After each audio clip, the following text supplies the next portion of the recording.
التواصل الاجتماعي، الفيسبوك، انه كيف يعني يعني قتلهم، وانه في جملة يعني من قصيدة بتقول: أنت إن نطقت مت، وأنت إن سكت مت، فقلها ومت.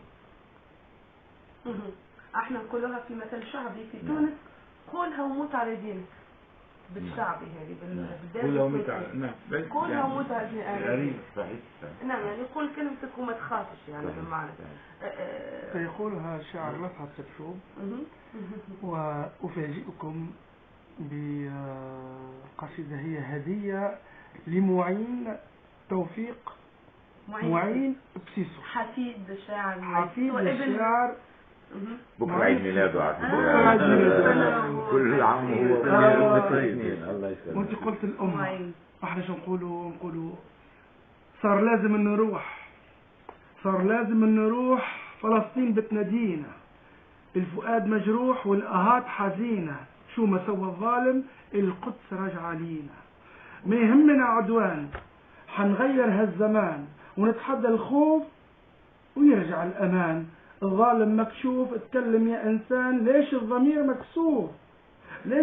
مكسوف ودموع جرحت عينينا، الغارة وراها غارة، فلسطيني أعزل بالحارة، بشعر معين بسيسو وحجارة، بيتحدى دبابة وطيارة، بحق القدس والأقصى والشهيد اللي عايش فينا، ما يصعب علينا محال، ومهما طال المطال صهيوني ما يقدر يوقف صمود الأبطال، جاي النصر وجاي العزة وحنحقق أمانينا، يا أم العرب، يا أم الأمة وراها الأزمة، وراها أزمة، والأمة بالصمت ملتزمة، ناس بتذبح فينا قلوبهم مرافت علينا، عروبتهم مليها لزمة، يا أم العرب يا أم لا تحضن ولا بالضم، ما توقف علينا الهم وتوقف شلال الدم، وتكوني في قراراتك حزمة